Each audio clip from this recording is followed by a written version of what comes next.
Você quer ter um maior entendimento daquilo que lê na Bíblia? Então fique comigo até o final desse vídeo.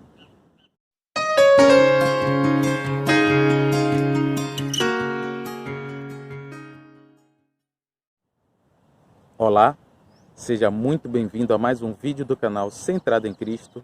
Meu nome é Leandro Melo, sou formado em História, tenho como área de interesse Teologia e Cultura e quero trazer para você no vídeo de hoje um assunto que eu considero bastante importante para o entendimento da leitura bíblica. O assunto se chama contexto histórico. E por que contexto histórico é importante? É importante porque quando o escritor bíblico escreveu aquilo que nós lemos na Bíblia, ele escreveu debaixo de uma série de circunstâncias. E aquela população que iria receber aquele texto ia receber também em uma determinada circunstância. E quando nós entendemos essa circunstância, quando nós entendemos todo aquele contexto histórico, nós podemos perceber a real intenção e o sentido real das palavras daquele escritor. E a partir daí, nós podemos não só entender a verdade que iria ser transmitida, mas como a partir daí podemos também aplicar essas verdades no nosso contexto e na nossa vida em particular. Hoje eu quero falar do contexto da carta aos Romanos. Primeiramente, eu preciso falar a vocês como a igreja em Roma foi fundada. No dia de Pentecostes, aquele dia em que Pedro trouxe aquela mensagem que se converteram quase 3.000 pessoas, existia um público ali que era um público de judeus, mas de muitos judeus que moravam em outras regiões, que só estavam ali naquele momento para celebrar a festa de Pentecostes. E dentre esses judeus, haviam judeus que moravam, residiam em Roma e estavam ali. Então, quando eles se converteram e foram batizados, a partir daquele momento eles ficaram um período junto com os apóstolos e com aquela igreja que estava começando em Jerusalém para entender mais dessa nova fé, entender mais dessa vida que eles iam passar a viver a partir daquele momento. E só depois eles retornaram para Roma. Só que chegando em Roma, o que eles fizeram? Fizeram o que todo discípulo de Jesus deve fazer, que é compartilhar daquilo que eles ouviram e daquilo que eles viram. Então eles compartilharam do evangelho para os romanos, e aí eu já estou dizendo os romanos gentios, e aqueles romanos se converteram. Então a igreja em Roma era uma igreja que foi fundada por judeus que vieram do dia de Pentecostes e compartilharam com os gentios, mas que também, por causa disso, tinha uma peculiaridade. Não foi nenhum apóstolo e nenhum enviado propriamente dito de um apóstolo que fundou aquela igreja. Então era uma igreja que era constituída de judeus e de gentios, mas que eram de irmãos simples, que não tinham nenhum tipo de envergadura do ponto de vista ministerial. Só que o Espírito Santo estava com eles. E aí eles cresceram, se fortaleceram em fé e começaram a ganhar notoriedade, inclusive em outras regiões, com uma igreja grande, com uma igreja que tinha se multiplicado. Bem, precisamos falar também do apóstolo Paulo. O que acontecia com o apóstolo Paulo? O apóstolo Paulo era um apóstolo que veio depois dos 12 apóstolos. Ele começou o seu trabalho missionário de implantação de igrejas numa região chamada Ásia e Ásia Menor. E nessa região ele visava pregar para todas as pessoas. Levou um certo tempo, mas ele conseguiu pregar para toda aquela região, ao ponto dele dizer que ele não tinha mais campo naquele local.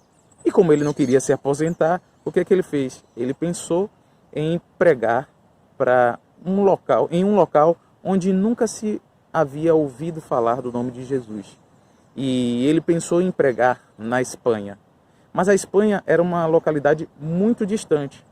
Então ele pensou em fazer uma ponte em alguma igreja. E aí ele pensou na igreja de Roma. Porque é como se ele matasse 2 coelhos com uma cajadada só. O que isso quer dizer? Primeiro, ele como um apóstolo ia estar com os irmãos, compartilhar algum dom.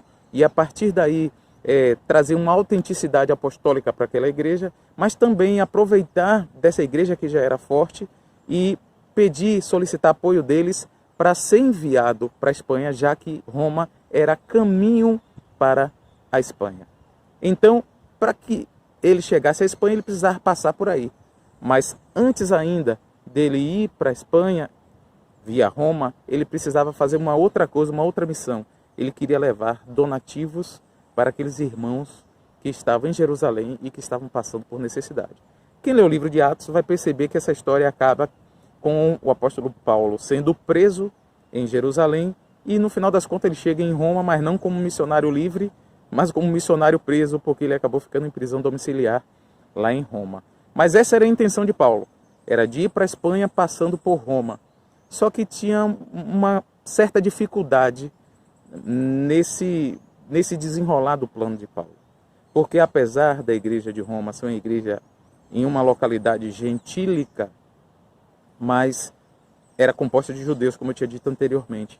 E entre os judeus havia um burburinho, porque existia alguns judaizantes que eram cristãos, que se converteram, mas estavam apegados às tradições trazidas por Moisés, que diziam que o apóstolo Paulo ele não era um apóstolo verdadeiro. Primeiro, porque ele não tinha sido um dos 12.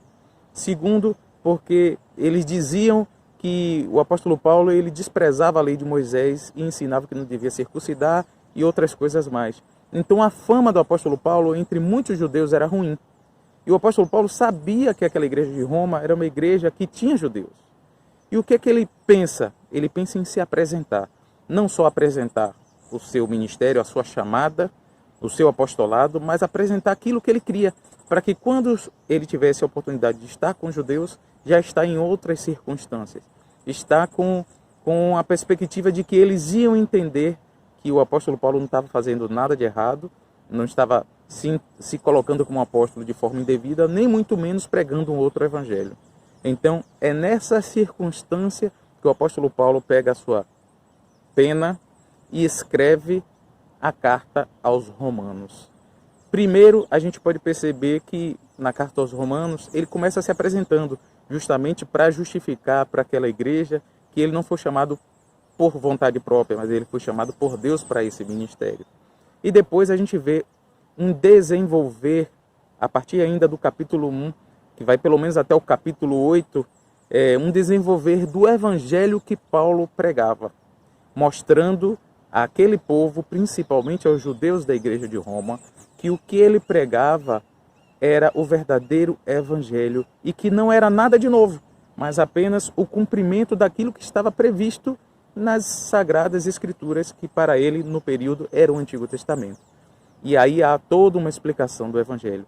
Até quando chega no capítulo 9, capítulo 10, 11 e vai seguindo, onde ele já vai tratando de questões mais peculiares em relação ao propósito de Deus com Israel, porque um outro questionamento era também que se ele era um apóstolo verdadeiro, por que o povo de Deus não estava, o povo de Deus que eu estou falando aqui é o povo de Israel, não estava aceitando a sua mensagem.